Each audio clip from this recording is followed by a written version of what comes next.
Morning and welcome to the podcast. I'm on a little bit of a mystery tour today. I set off originally to go walking near Spofford, a village not far from Wetherby. When I got there, honestly it was heaving. Big groups of ramblers and cyclists. It wasn't really what I had in mind for this morning, so I've driven around for half an hour and I've ended up parking at the side of the main road between Spofford and Harrogate.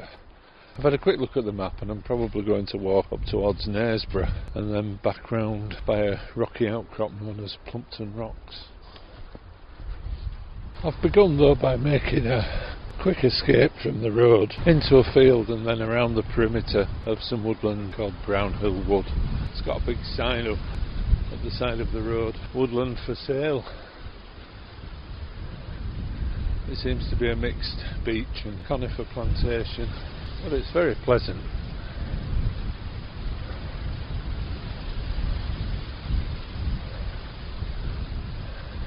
It's mid-November and quite mild, about 15 degrees, but quite windy. Not sure if there's any rain forecast, but it is overcast. This little circuit of the wood just avoids me walking back along the road towards Harrogate. The path I want is about a mile from where I've parked my car. So hopefully this path will bring me out opposite that one and I can head off towards Knaresborough. I've left the woods now and crossed the road and I'm on a track that's taking me in a northerly direction. I can see another main road in the distance. I think the path crosses that and drops down to the River Nidd. That looks lovely, wooded area though. This path's got fairly high ground. It's rolling farmland, probably best describe it as. Hedgerows, clumps of woodland, horses, sheep and crops. It's an area I have walked in, but a long time ago. But there is lots of interesting walking in this area bounded between Leeds, Harrogate and York.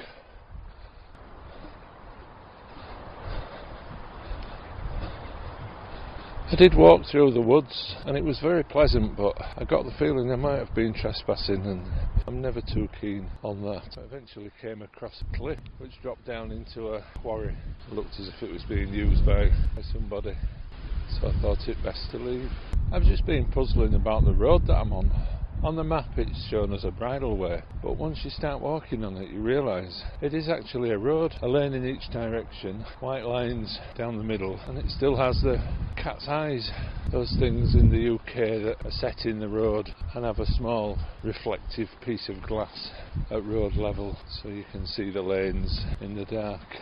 I didn't realise they weren't universal until I was talking to someone from Europe who came to the UK for the first time and wondered what they were. I think they were invented, I don't know the exact date, but maybe 20s, 30s, 40s, something like that, and been a lot of accidents on the roads, and a guy basically invented them in his potting shed. It's a cast iron mount that's set in the road and the glass is set into a rubber casing. Car headlights shine, but as they drive over, the rubber casing also cleans the glass. They really do make a difference when driving at night.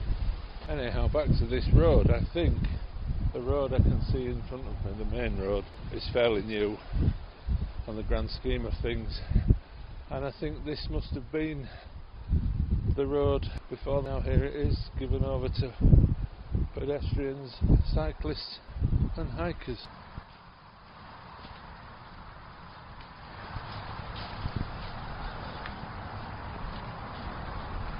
Blimey, that was busy. It took me at least 5 minutes to get across. But the upside is, as soon as I got to the other side, there's a footpath into a small woodland that runs along the side of the bypass, which is very pleasant. This then leads to Birkham Wood and down to the south bank of the River Nidd, with, according to the map, Knaresborough being on the north bank.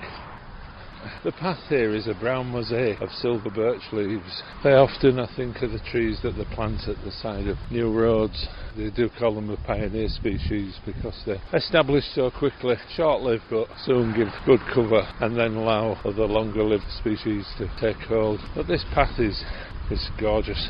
An artist working for a year couldn't create anything as beautiful. All different shades of brown, about 2 metres wide, snaking away round the corner and on into the distance.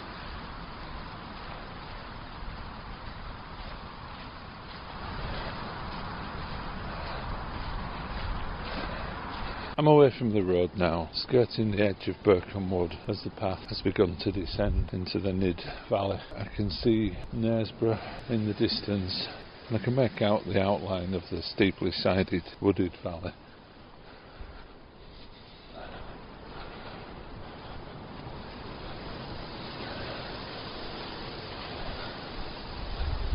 The wind in the trees rustling the dry leaves has been a constant, and I imagine will be throughout the day.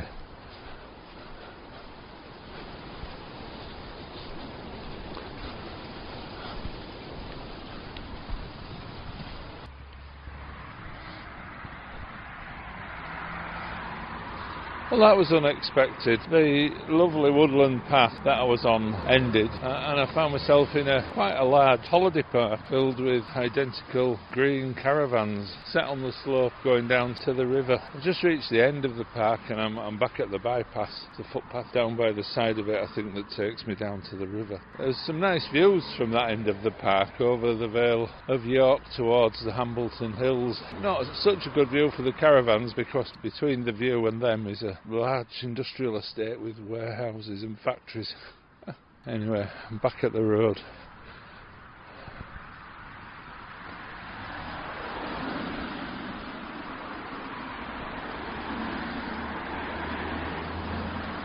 As the sign tells me, I'm in Knaresborough, and on the right is the warehouses that I could see. It's actually a retail park, St James's Retail Park, with fast food eateries. Thankfully the path's taking me away from all that, and I hope back into some countryside.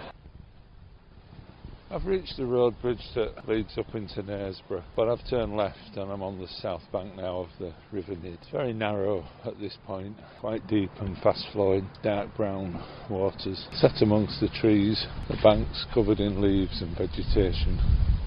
To my left still the leisure park. It's enormous really. It's took me the best part of 25 minutes, half an hour to walk round 3 sides of it.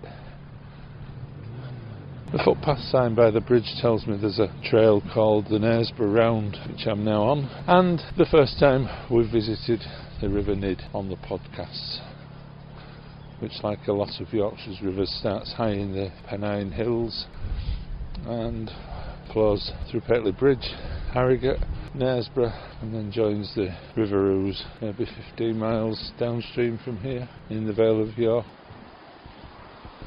I've reached the watermill, still in the grounds of the pleasure park. There's a little footpath that leads down to a sandy beach by a weir. Doesn't seem that the watermill works anymore. This is lovely, the old building on the left, the fittings where the water wheel would have been, and at the opposite bank a sheer cliff face, maybe 30-40 feet high. It drops down to the water's edge.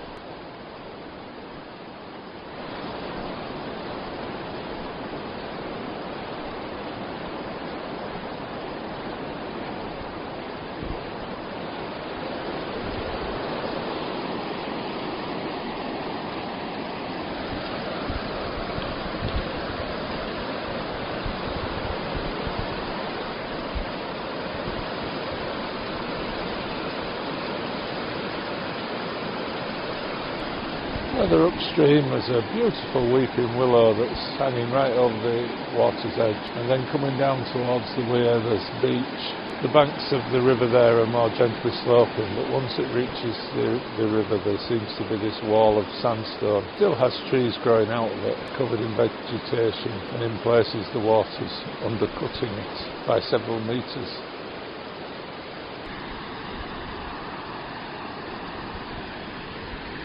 I finally left the caravan park behind. False alarm, I thought I'd left this caravan site behind me, only for it to reappear round the next bend. It is enormous. I'm entering Burkham Wood again, which it tells me is a site of special scientific interest. Better concentrate because the path's going steeply back down to the riverside. It's very leafy and very muddy.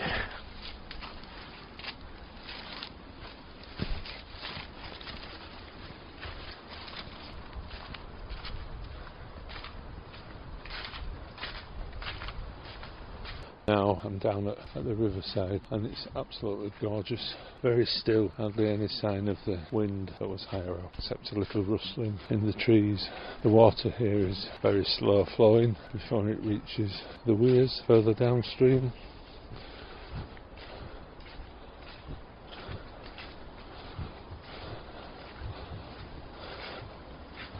The houses on the other bank have now stopped. I think Knaresborough is still there, but some way back. What seems to be on the other side is flat ings, an agricultural and wooded area. This riverside walking is delightful, it really is. Knaresborough seems to have started again on the other side, and I think if I keep going west now, I come to the big railway viaduct and the castle in Knaresborough on the other bank. I'm looking for a path to the left through the woods to take me back up to the bypass and then over, hopefully, to a second highlight on this walk, a place called Plumpton Rocks. It's what it says, a rocky outcrop, a place I've never visited, and it's only by the side of the road, so I've not really got much idea what it's like other than it's a rocky outcrop. But for now I've found a lovely bench by the side of the path and I'm going to have a drink of tea and something to eat.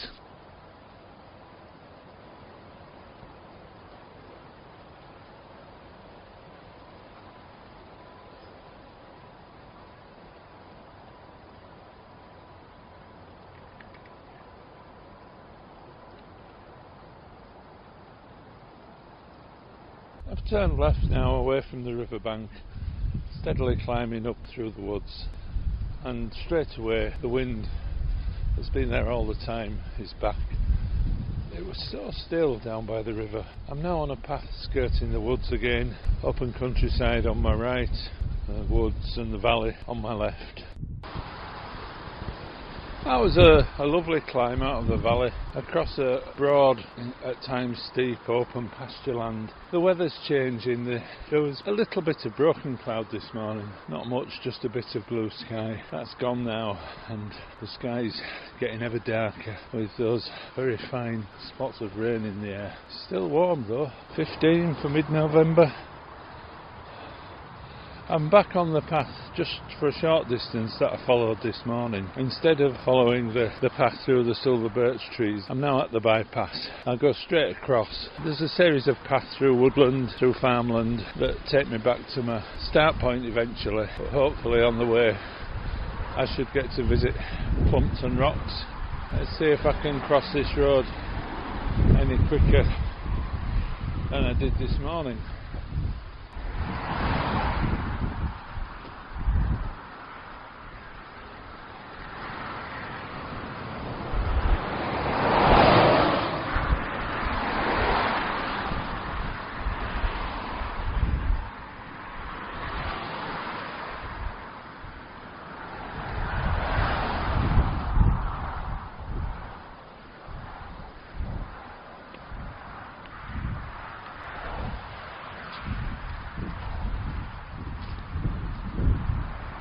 Yes, is the answer. Maybe a minute or so, and that takes me to a lovely bridle way at the other side, heading through woodland.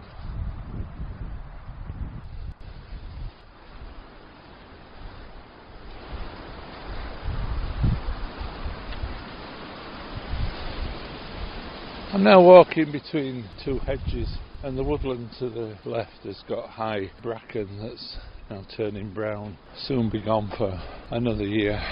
And it's not one of the most obvious signs of spring maybe for some people, but for me, in the woods that I walk in, I'm always thrilled when I see those first little fronds breaking out of the ground at the start of the new year, knowing that within weeks there'll be 5 and 6 feet high canopy of ferns covering the woodland floor.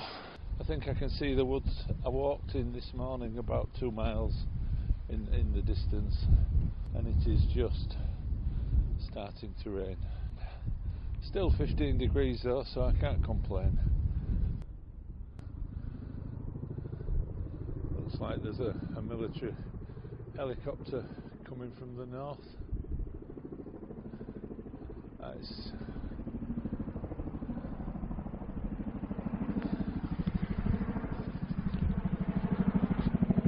It's a Chinook. If you're not aware of them, it's the big military helicopters with rotor blades at the front and the back. I gave them a wave. I'm sure they're not really bothered about some old bloke stood in the rain. Fabulous piece of equipment though. I've seen videos on the internet where I think the British Army have their own display team with them, and they do just remarkable things. Saw two yesterday going south to north, and then this one today to the left, and maybe 20 miles distant are the Hambleton Hills, maybe the Yorkshire Wolds as it heads south. And it's these references I like walking in Yorkshire. Wherever you get a piece of high ground, you can see somewhere 30 miles away that you walked last week or last month or last year. My path's become a little more sheltered now, and I'm turning right down into some woodland. Directly in front of me is Plumpton Hall, a set of low old buildings, and then across 2 or 3 miles to the left looks to be the woodland of Stockeld Park, a stately home. This is really nice. I seem to be skirting the edge of the grounds of Plumpton Hall. Mature woodland on the left, and then I'm walking through what seems to be a big meadow, and then a hedgerow on my right. All the grasses and plants have now gone over for the year. I remember the first time I heard of Plumpton Rocks, it was my dad who told me about it. He was a young teen in World War II, lived in the city of Leeds, and it seems that young people had great adventures in those days. He used to tell me every weekend him and his friends would head off on their old bicycles, and this was one of the local spots that he would come to. Then in the 90s I worked with some guys who were very keen rock climbers, mountaineers, and they would come here after work on an evening in the summer to do a few hours rock climbing practice. So it's a place that's always been on my radar, but I've never quite made it. I've left the meadow and passed a track which presumably goes up to the hall. There's no access, and the path's taken me into some lovely woodland with some fabulous mature beech trees. Absolutely wonderful. Lots of private property, keep out signs of course, which I think means unless you want to take a photograph of a tree.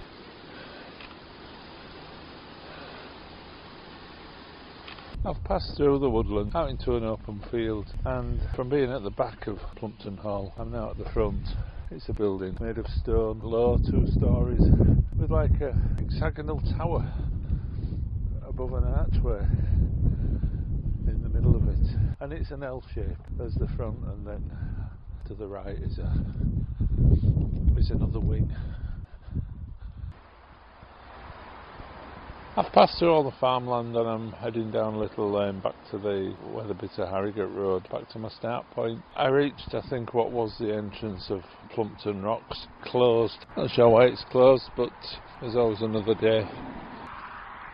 Bad planning on my part, as always. When I get to the main road, there's a sign that says the rocks are open weekends and public holidays from March to October. Another time. Anyway, that's it for this week. I'll wrap things up. It's been very pleasant. It's been a brilliant day.